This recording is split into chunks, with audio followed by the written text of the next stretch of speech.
Two young men, Martin and Rudi, head to the hospital for routine checkups, unaware that their lives are about to change forever. After undergoing several tests, Martin receives heartbreaking news. The doctor informs him he has terminal brain cancer, too advanced to treat, with only a few days left to live.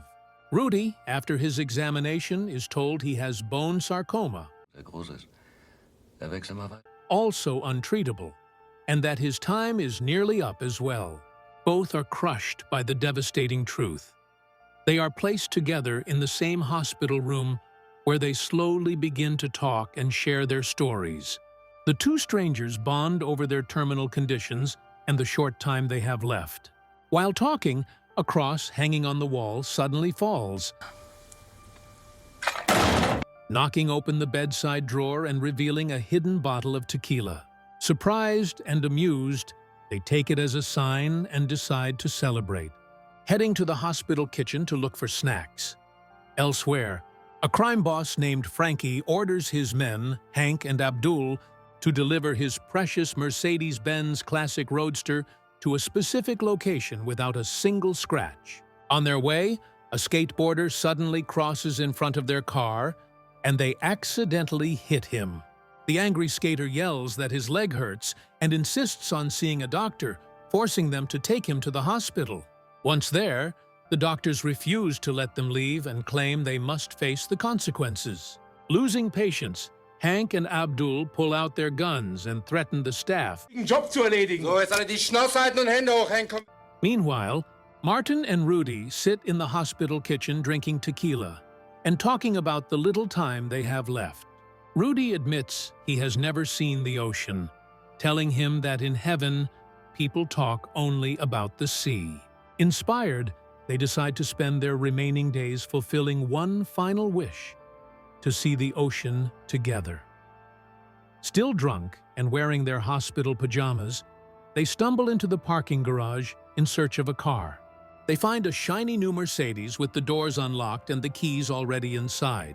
Delighted by their luck, they jump in and speed off into the night, beginning their reckless journey. A short while later, Hank and Abdul return to the parking area, only to find that Frankie's prized car is gone.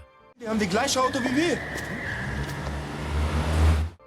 The next morning, Rudi wakes to find their car parked near a riverbank, with Martin outside shooting a pistol he discovered in the glove compartment.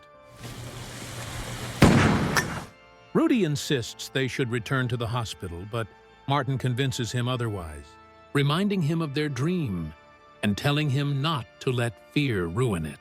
Elsewhere, Frankie loses his temper when he hears that his car has been stolen. He beats Hank and Abdul in rage, but gives them one last chance to fix their mistake, retrieve the car, and bring back whoever took it. Later, Martin and Rudi stop at a gas station, but realize they have no money for fuel.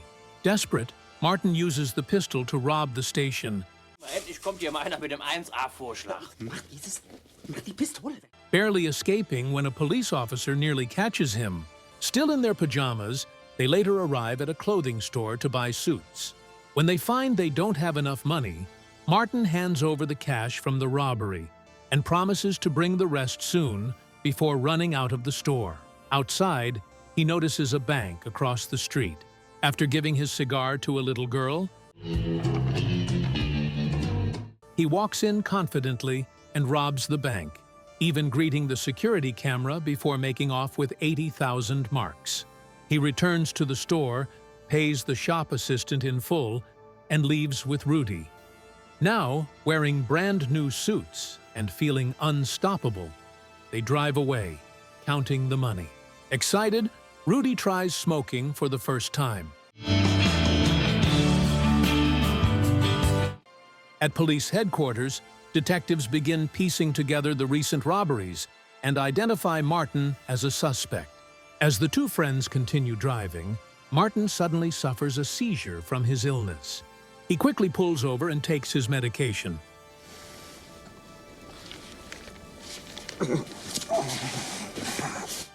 Moving forward, I just want to let you know, if you liked watching this video, please consider subscribing as it helps us grow and make more content for you. Recovering after a few tense moments, they decide to rest on the roadside, and while checking the car's trunk, they make an unbelievable discovery. A suitcase filled with 1,000,000 marks. Overjoyed, they drive to a luxurious hotel and check in. The lavish room amazes them. They tip the bellboy so generously that he quits his job on the spot. Ich kündige. The two men spend their time drinking, eating fine meals, and living like kings. Later, they write down their dreams on small pieces of paper and pick one from each other's list. Rudi learns that Martin's dream is to buy his mother a pink Cadillac, just like the one Elvis Presley gave his own mother. Martin, in turn, laughs when he discovers that Rudi's biggest dream is to sleep with 2 women at once. Their laughter fills the room. The next morning, Rudi wakes up to police cars surrounding the hotel. He rushes to wake Martin, and they try to escape, but run straight into 2 officers in the hallway. Thinking fast, Martin pretends to take Rudi hostage, forcing the confused officers to drop their weapons. They tie the policemen up, steal their uniforms, Hotel in die Luft jagen, 30 Kilo TNT. Wir holen schon mal das Bomben. and walk out disguised as law enforcement. When they reach the parking lot, they run into Hank and Abdul, who mistake them for real police.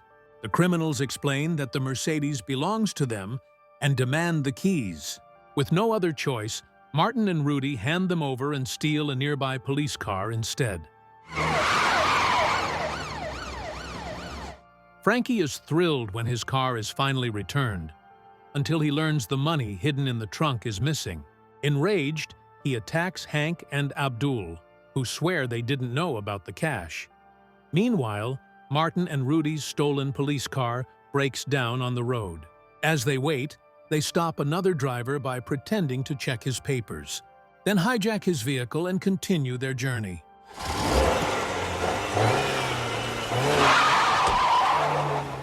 Back at the police station, investigators learn about the stolen police car but arrive too late. Martin and Rudi have already switched vehicles.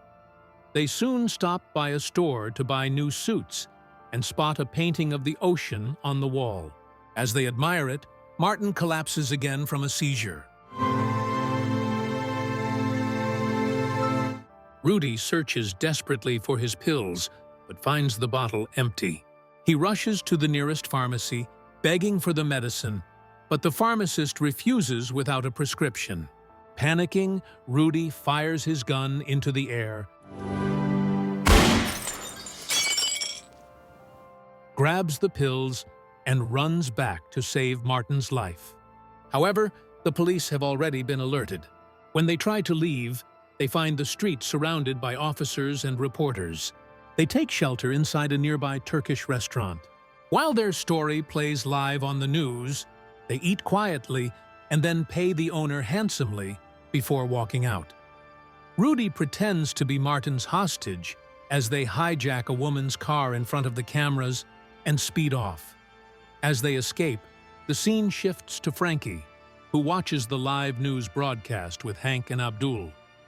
Furious to see Martin and Rudi driving around with his missing suitcase full of money, he orders his men to team up with other hired killers and track them down. Frankie demands that both the money and the 2 thieves be eliminated. Meanwhile, Martin and Rudi race down the highway with police cars closing in behind them. Suddenly, Martin slams the brakes when he notices the road ahead blocked by Frankie's armed gang. They're trapped. Police on one side, gangsters on the other, guns pointed from both directions. With no time to think, Martin swerves into a cornfield, and the standoff behind them erupts into a chaotic gunfight as Martin and Rudi vanish into the tall corn, desperately fleeing for their lives. After finally escaping the chaos, they come across a police officer and approach him calmly. Martin tells him he wants to return the money he stole from the gas station and the bank. Later, they take a taxi to a car dealership and reward the driver generously before heading inside. There, Martin fulfills one of his biggest dreams, buying his mother a pink Cadillac. Price doesn't matter to him anymore. He pays in full without hesitation. That night, they arrive at Martin's mother's house. The reunion is emotional as he hugs her and presents her with the shiny pink car.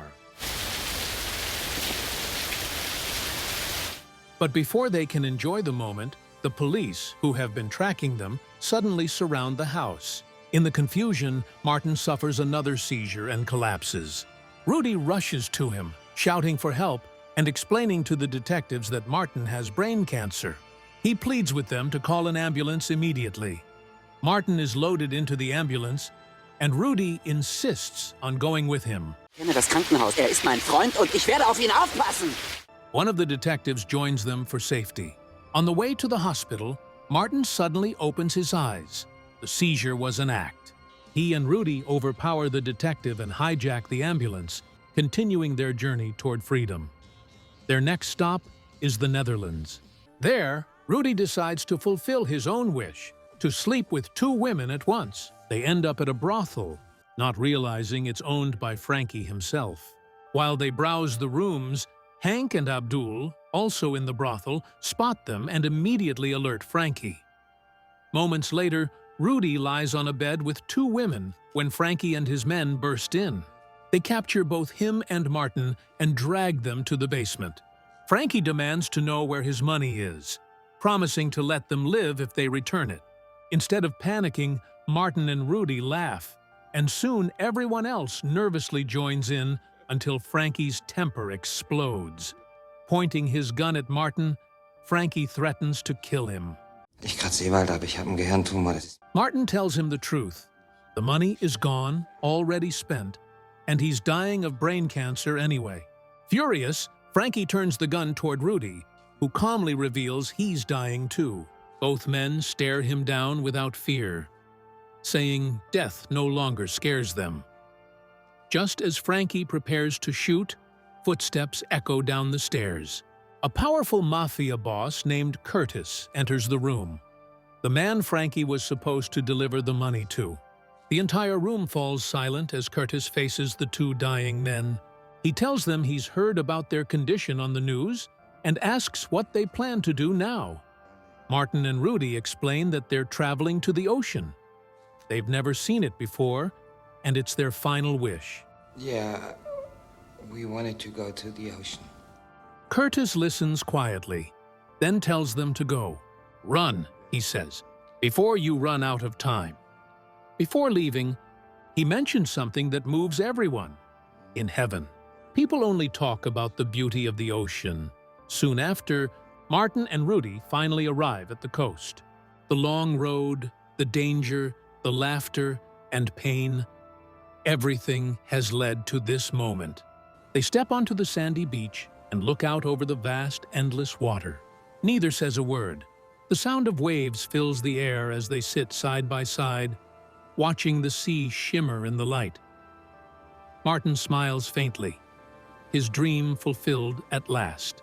A few moments later, he slowly collapses onto the sand and takes his final breath.